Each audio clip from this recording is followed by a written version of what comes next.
Yun yung mga issues na gusto nating matanong, Mr. Chair, but we are deprived of the opportunity because of these proceedings. Point of order, Mr. Chair. He's out of order. We're not discussing NTFL Kakir. As part of the long-standing tradition and practice of the House of Representatives and Committee on Appropriations to extend parliamentary courtesy of the Office of the President I object, and Mr. recognition of Chair. his distinguished role and significance in government, I move that we terminate the budget hearing of the Office of the President. Is there a second I to the object, motion? Mr. Chair. Mr. Chair, Is let there me any explain the objection? objection. I object, Mr. Chair. Yes. Objection. Yeah, Yes. Mr. Chair, I object dahil sabi po ng Presidente, all government agencies undergo the same process tuwing budget deliberations bilang sagot sa Office of the Vice President, Mr. Chair. So kung ganun, Mr. Chair, na ito-terminate natin ngayon yung deliberations, we are affirming ang pagiging brat ng Vice President. And in fact, Mr. Chair, pinapalabas natin na nagsisinungaling yung mismong Presidente by evading the process of Congress na mag-undergo ng scrutiny, Mr. Chair. Please take back your statement na nagsisinungaling yung Presidente. No, That is not Mr. Chair, that would depend on the decision of this uncalled for. committee. Yeah. Kasi That on is record yun, uncalled Mr. for. Chair, sinabi yun ng Presidente, Chairman. Mr. Chair. Mr. Chairman, Yes. I move that we delete the statement nagsisinungaling ang Presidente. That's very unparliamentary. So move, Mr. I did not say that, Mr. Chair. I said Okay, that order, would please, depend order. on the actions of this Order. committee, Mr. Chair. Yeah, but we have to delete that portion where you're insinuating that there will be pagsisinungaling if we follow tradition. No, because everything that is tackled in this committee and everything in the House is voted upon by the majority. So whatever the majority rules on does not mean that there is pagsisinungaling. It is just the will of the majority by which a democracy performs. Okay? So since you have an objection, we will now divide the House. All those. Mr. Chairman? Yes. Mr. Chairman? Yes. You're right. Mr. Chair. Paki-off sandali. Mr. Mr. Chair. Chairman, there are two pending motions. So we are tackling the first motion, just to be clear. Point of order, Mr. Chair. Yeah. Yeah, one motion at a time. Thank you, Mr. Chair. The first motion is the motion of the Vice Chair, Congresswoman Ching Bernos, to extend the parliamentary courtesy and terminate the briefing of the budget of the Office of the President. All those in favor, please raise your hands. Please have a hand count.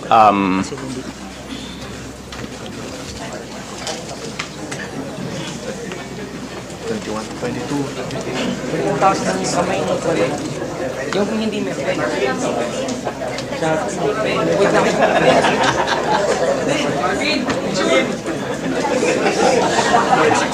Ang mini-chair mo, parang mali mataas.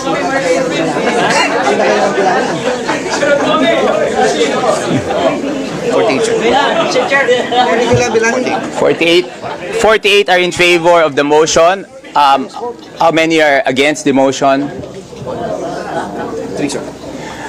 48 are against, and 48 are in favor, and 3 are against. The motion is carried. The budget of the Office of the President is hereby. Point of order, Mr. Chair. Yes, what is the point of order? Yes, Mr. Chair. Mr. Chair, Section 104, questions of privilege, Mr. Chair. Questions of privilege are urgent matters directly and indirectly and principally affecting the duties, conduct, rights, privileges, dignity, integrity, or reputation of the House of its members, individually or collectively, subject to 10-minute rule. Every member has the right to raise a question of personal or collective privilege, Mr. Chair. Gusto po naming makapagsalita, gusto po naming makapagtanong mula sa Makabayan Block dahil meron po kaming mga crucial na tanong kaugnay dito, like the foreign policy, like the Kibuloy issue, like the unprogrammed appropriations issues, Mr. Chair. So, Mr. Chair, pwede po bang mag-ruling kayo doon muna, Mr. Chair? Yes, the chair will rule on the point of order. No? According to Section 105, the definition is correct. But this is not the proper venue to raise a question of privilege. The proper venue to raise a point of privilege is the plenary. So, Congressman Brosas, you can raise your question of privilege this afternoon at 3 p.m. at the plenary. Mr. That Chair. is the ruling of the chair. Mr. Chairman, I have a Mr. pending Chair, I'm motion. appealing. Point of order, Mr. Chair. I have a pending motion that should be ruled. Hold on. So the chair has ruled on the point of order.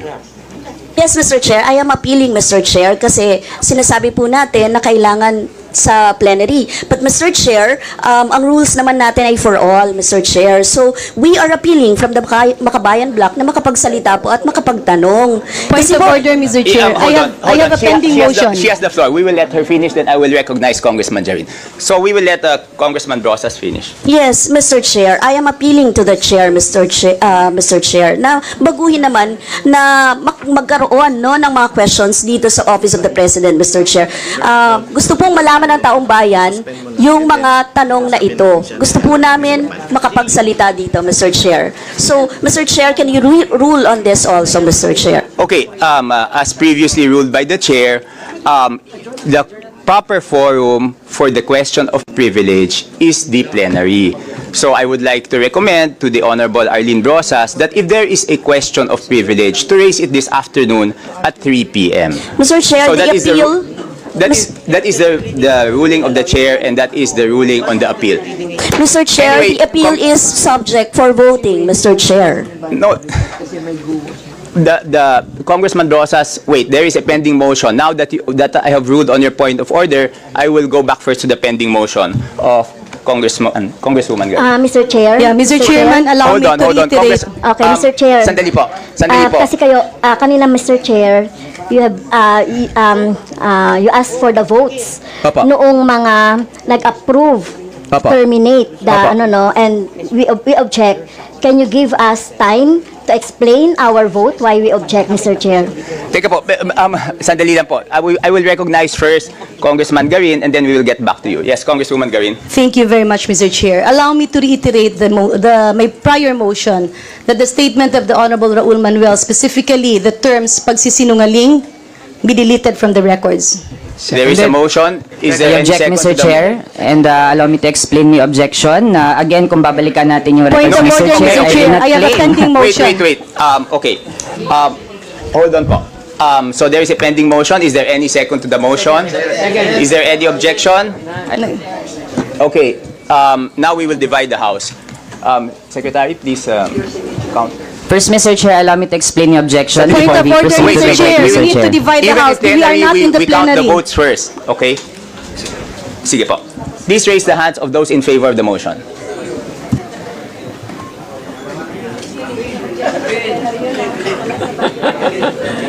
Yeah.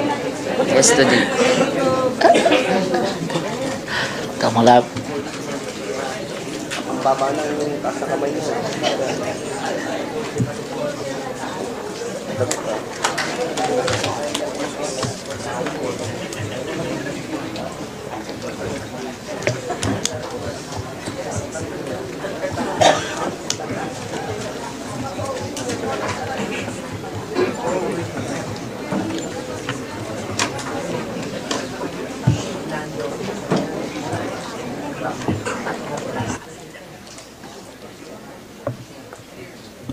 $51 are in favor of the motion, and please count those who are against. 3 are against. The motion is carried. And now, Mr. Chair, allow me to explain why I voted no. Then again, Mr. Chair, the statement that I quoted comes directly from the President. Na-quote po yan sa media. And Mr. Chair, the actions of this committee will determine kung totoo ba yung sinabi ng Presidente o hindi, Mr. Chair. Again, we want all agencies to undergo the fair process. So supposedly naman, kung aprubahan din naman eventually yung budget, then dapat masagot lang po yung mga tanong, Mr. Chair. Ang Point of dami pong order, mga Mr. Chair. We have hinahanap already na mga decided sagot that is ng moot and academic. mamamayan, Mr. I Chair. therefore move. Wait, hold on. Let us let Congressman Manuel proceed. Yes, Mr. Chair. Kasi nga hanggang ngayon nag-exist pa rin yung National Task Force LCAC, which has already been the target, Mr. Chair, of Point of calls order, for Madam abolishment, Chair. Mr. Mr. Chair. Pero Hold on, isa ito hold sa on, mga grave Congresswoman questions na Gary, dapat let us- sana na It's pag-uusapan not an natin. issue that's being Mr. discussed Chair. now, Okay. Mr. Chair. Yun yung mga issues na gusto nating matanong, Mr. Chair, but Point we are of order, Mr. deprived Chair. of the The Honorable opportunity Manuel because is of these discussing proceedings. matters. Point of order, Mr. Chair. He's out of order. We're not discussing NTF-El here. There was a motion that we terminate the budget briefing of the Office of the President. Duly seconded, objected, voted upon. I therefore move, Mr. Chair, that we go back to what is the agenda of this House.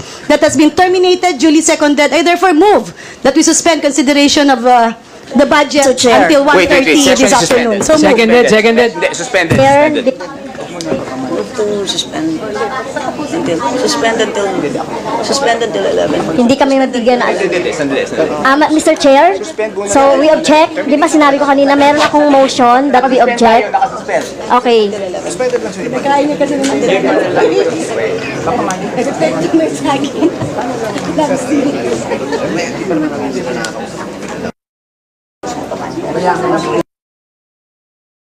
Mr. Chairman, with due courtesy to the Honorable Manuel, because I believe they would like to have a manifestation, allow me to withdraw my motion to suspend the budget briefing, and it's until 1:30. So therefore, I withdraw that motion, Mr. Chair, to allow the quick manifestation of the Honorable Manuel. Yes, but before I allow the Honorable Manuel to make a quick manifestation, again, I will state that the statement of the Honorable Manuel, wherein he said something like the actions of the committee will reflect on the President, does not follow, because we're a co-equal branch of government, and the President cannot dictate on this committee or in each congressman the wills of each congressman. And whatever happened here today is the will of the majority. So I just want to clarify that. Yes, Honorable Manuel has 2 minutes to make a manifestation. Thank you, Mr. Chair. Mr. Chair, nandyan ang Office of the President to supposedly set the tone regarding the protection of the rights of people. And when we say rights, kasama po dyan yung economic rights ng taong bayan, commitments para taasan yung sahod na ating mga manggagawa, and of course, civil and political rights. Mr. Chair, while the current administration seeks to distinguish itself na hindi na daw ira ng kadiliman sa ngayon, pero Mr. Chair, the actual experiences of the Filipino people say otherwise. At yun sana yung gusto nating matanong para masagot ng Office of the President. Why is it that from July 2022 to June 2024, Mr. Chair, ang dami pa ring violations, 42,000 victims ng forced evacuation, 105 victims ng extrajudicial killings, 75 victims ng frustrated EJK, 145 victims ng illegal arrest and detention, 63,000 victims ng indiscriminate firing, 44,000 victims ng bombings, and 3,400,000 victims of threat, harassment, and intimidation, Mr. Chair. Also, Mr. Chair, mas mabilis yung rate ngayon ng mga nagiging biktima ng enforced disappearances, yung mga desaparecidos under the current administration kesa sa former administration, Mr. Chair. So if we did not grant parliamentary courtesy, supposedly, hindi masasandal ng ganito yung mga pinadala ng Office of the President, Mr. Chair. Kaya naman, once again, all of these, alam natin, coordinated po yan ng National Task Force LCAP, of which yung chair mismo ay ang presidente. At contrary sa sinasabing na-achieve na ng NTF-LCAC yung goals niya, Mr. Chair, nagdadag pa ng mga member agencies, namely CHED, DOST, tsaka Department of Migrant Workers, Mr. Chair. Kaya naman, hopefully, ito yung mga hinahanap ng taong bayan natin. Bakit ganito pa rin hanggang ngayon? Nasaan po ang pagbabago? At ito ang popondohan natin through the 2025 National Budget, Mr. Chair. Yun lang po. Salamat. Thank you very much, Congressman Manuel. Congressman Rosas, will you make a manifestation? Yes, Mr. Chair. Mr. Chair, sabi ko nga kanina, we have crucial questions about the foreign policy, Mr. Chair. Very concerning po yung pagdikit ng gobyerno sa US sa kabila ng tumitinding girian sa West Philippine Sea. Yung pagdami ng EDCA bases, balikatan exercises, war-provoking missile systems sa Ilocos Norte, tapos yung Agreement for Cooperation in Peaceful Uses of Nuclear Energy o 123 Agreement. Parang ready sa giyera ang gobyerno o nanguupat.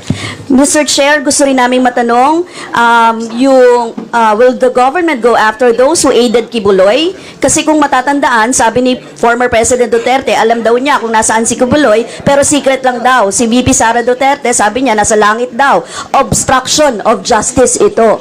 Third, Mr. Chair, isinala nga natin ang Office of the Vice President dito, tapos ngayon nagbibigay ng courtesy sa Office of the President. Double standard dito. Nade-deprive ang mga mamamayang Pilipino na malaman paano ginastos ng Presidente, pinakamataas na opisyal sa Pilipinas, ang kanyang pondo. Nakakabahala ito dahil maraming tanong ang taong bayan. Isa na rito ang pagtaas ng unprogrammed appropriations. Noong 2023, nakita ang pagtaas ng i-allocate na pondo sa unprogrammed appropriations mula sa 2023 NEP na 588 billion, naging 807 billion sa 2023 GAA. At 332 billion dito ay napondohan. Sa 2024 NEP, bigla na lamang lumaki ang UA mula 2024 NEP na 281 billion, naging 731 billion sa 2024 GAA. 160 68 billion dito ay napopondohan na mula January to July 2024. The amount generated for the UA under Marcos Jr. in 2023 was equivalent to the total UA generated during the 5 years of former President Duterte. Dinagdag din ang GOCC excess funds bilang isa sa mga magpupuno ng UA. In-expand ang mode ng UA. Unang beses ito ginawa. Actually, wala ito sa 2024 NEP version. Dinagdag lamang sa Bicameral Conference Committee. Maharlika 2.0 ba ito? Sa 2024 UA provision, sinasabi na may top priority na paglalaanan ng unprogrammed funds. Pero nakalagay din sa UA provision na pwedeng i-modify ang order ng priority. Ibig sabihin, pwedeng unahin pondohan nang makokolekta sa UA ang infrastruktura, depende kung anong sabihin ng Presidente. Imbes na nasa regular item, dapat personal benefits at ang budget para sa public health emergency benefits and allowances para sa healthcare at non-healthcare workers, nilagay ito sa UA. Kung ganon, nasa discretion ng Presidente kung saan ilalagay ang pondo sa ilalim ng UA. Pwedeng manipulahin ang program at unprogrammed funds para magkaroon ng dagdag na source. Pork or presidential pork po ito. I've said this before, and I will say this again. This is about transparency and accountability. The Office of the President or every other agency is not exempted. Thank you, Mr. Chair. Yes, thank you very much for the manifestation, Congressman Brosas. Next would be Congresswoman Castro. Would you make a manifestation? Yes, thank you, Mr. Chair. So, nag-object tayo sa naging proseso, no? So, ginawa natin sa lahat ng agency na nag-interpellate tayo, kahit na sa Office of the Vice President noong August 27 na ipinakita natin yung ating, no, yung ating mandato na dapat i-scrutinize, busisiin ang budget ng lahat ng ahensya, walang exemption, kahit na Office of the President pa yan. Isa dapat sa mga itatanong natin, Mr. Chair, ay yung papalobong intelligence funds and confidential funds. So mapapansin natin, Mr. Chair, sa 10 billion na budget ng Office of the President, halos kalahati dito ay nasa CF at saka intelligence fund. So 4.56 billion. Okay, nagsimula ito, no, Mr. Chair, para sa history, nagsimula ito ng 2013, yung pagbibigay ng 2012, yung pagbibigay ng CF tsaka IF. Pero nung panahon ni Duterte, President Duterte, lumaki ito. Naging nung 2017, 1.225 yung CF at saka 1.25 din yung confidential funds. Hanggang noong 2020, 2.25 yung IF at saka noong 2020 po ay 2.25 din yung CF. Ngayon, pinagpapatuloy po ng Administrasyong Marcos itong paglalaan ng confidential funds. Ginaya po, no? Napakalaki doon sa panahon ni President Duterte. So, hindi po ito dapat dahil hindi naman po ito yung yung trabaho, mandato ng ating Presidente or Office of the President. Last September 14, 2020, during the budget hearing of the Office of the President for the fiscal year 2021, Deputy ES for Internal Audit Bernardo said that the CIF of the OP was used on the following: Presidential Situation Room, National Anti-Money Laundering and Counter-Financing, National Cybersecurity Interagency Committee, Presidential Anti-Organized Crime, Philippine Center Anti-Terrorism Council and National Coast Watch, etc. So kung titignan naman po natin, no, ito naman, wala naman po ditong national security na involved. Nasasabihin lang yung mga activities, programs na pinanggamitan noong CIF. Kaya pwede po na matanong at masagot natin, meron bang mga naidagdag na mga activities dito na pwedeng malaman ng ating taong bayan, no?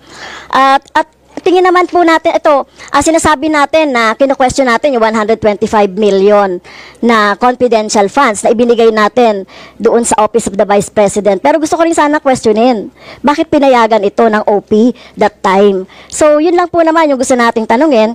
At itong yung latest, Mr. Chair, kaugnay doon sa ill-gotten wealth ng pamilya ng Marcos, may decision na kasi ang Supreme Court, no, at natalo ang pamilyang Marcos dito sa bid sa Poway Complex. Ano nang gagawin ng ating Pangulo? This is a Supreme Court decision. So ano ba yung maipapaliwanag niya sa ating mga kababayan kaugnay nito, no, more than sinasabi dito sa decision, Mr. Chair, yung laki ng 500 576,787 square meters na inari nung panahon ng dating Pangulo Ferdinand Marcos Sr. na dapat na maibalik dahil ito ay public land. Kaya na po yung magiging desisyon ng ating Pangulo kaugnay nito. So yun lang po, Mr. Chair, wala namang masama kung mag-interpellate tayo dahil ito ay may kinalaman sa ating sa ating budget pa rin, Mr. Chair. Thank you.